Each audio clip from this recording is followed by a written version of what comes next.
saber uma coisa bem pessoal, Paulo. Uma das coisas que, quando eu fui trabalhar em Mudança Vida, da Paula. isso, até estou com um amigo aqui, que eu fui professora dele, foi um momento que eu tive muito próximo. E uma das coisas que me tocava muito era ver umas menininhas pequenininhas denominarem de cabelo ruim. Ai, meu cabelo é ruim, tia. E aí eu tinha uma historinha que eu contava para elas de que seu cabelo não é ruim. Aí eu falava da África, aí eu falava do sol da África, que esse cabelinho roladinho que você tem te protege, né? Protegia o negro da África. Funciona como radiador. Isso. Agora, eu queria saber, assim, da tua história particular, como é que você se despediu para isso e não foi endoidado por essa coisa? Por essa massa, essa massa parda, né? Como que te trouxe? Tinha 6 anos, é até interessante isso.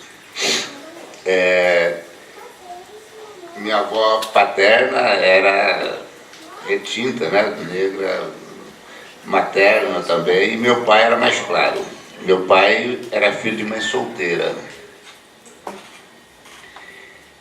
E um italiano, pai dele, tinha até um sobrenome italiano, meu Oliveira é da minha avó, com certeza de algum cristão novo, né, que foi dono de algum antepassado meu. E ele me pegava na escola, eu estudava aqui no 2º grupo, Amador Bueno, e morava na 11 de agosto, passando a Capitão Salomão. E tinha o bairro do Grege, eu sei que vocês não são da minha época, né? Não vão lembrar, mas tinha o bairro do Grege na 11 com a Capitão. E meu pai era muito revoltado com o pai dele, exatamente por isso, porque os brancos da época seguiam a máxima, né? Negra para trabalhar, mulata para transar, branca para casar.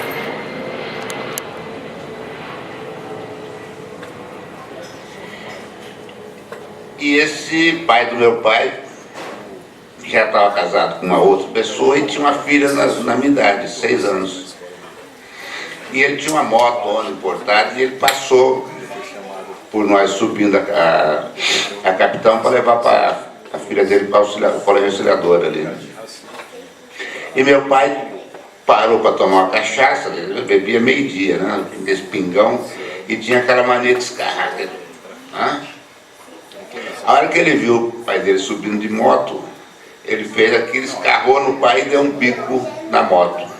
Saiu. Então, daquele dia em diante, eu não tive dúvida que lado que eu estava. O que me marca é isso, eu me lembro até hoje, eu tenho essa imagem muito presente até hoje. Então começa aí, a minha história começa aí, porque normalmente as pessoas da minha cor, eu fui aqui mesmo em Ribeirão, N vezes, você não é negro, eu não sei para que você fica falando esse negócio de negro, né? Eu estava falando dos Estados Unidos está no DNA, né? Pode ser loiro, se tiver ascendência negra, está no seu RG que você é negro, então não tem como negociar essa identidade. E o que possibilita, embora em número extremamente menor dos negros brasileiros, essa mobilização toda quando ocorre um fato como o que ocorreu essa semana.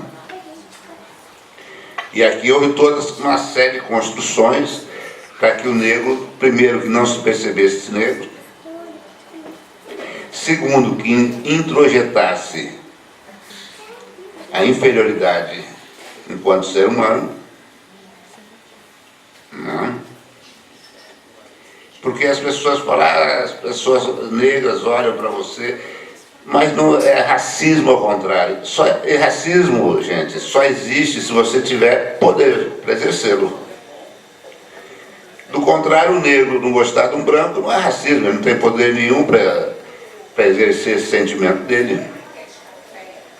E o racismo não se trata de um sentimento pessoal, ele é institucionalizado. O exemplo que você disse, como é que o Estado patrimonialista consegue educar uma criança para respeitar a borracha do coleguinha. Isso tanto em casa quanto na escola. Se chegar a criança com uma borracha que não é dele, a mãe diz: quem que é, meu filho? Se houver uma denúncia em sala de aula, então aquilo vira um auê. Mas não ensina a respeitar o outro ser humano. Isso é possível? Sem dúvida, desde que haja vontade política.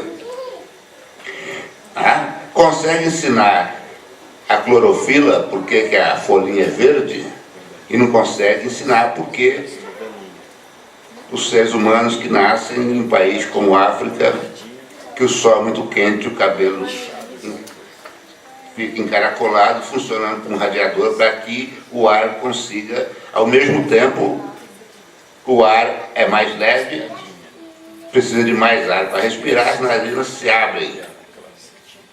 Os lábios engrossam em função da gordura para proteger do sol, para não ressecar.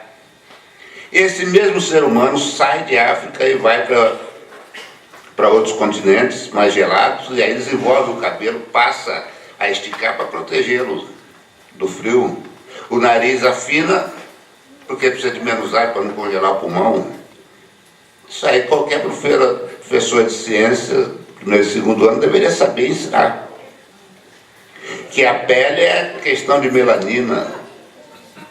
Qualquer um que vai à praia sabe disso. Então fica essas coisas. Por isso que eu digo que ele é institucionalizado. É uma instituição naturalizada. E que todas as mídias trabalham para que isso permaneça tal como está. E aí você imagina uma criança como minha neta recebendo essa informação das coleguinhas da televisão, de todo mundo ao seu redor. Hoje, com o avanço do movimento social, estamos conseguindo criminalizar algumas ações desse tipo. Mas até pouco tempo era comum Tição, Pelé, é o que eu disse, é desumanizar esse ser humano, coisificar. Quando Pelé era ministro do Transportes, só tinha duas coisas boas do país, que era asfalto e o Pelé. Então você vê que as comparações é sempre com objeto, nunca tratado com humanidade.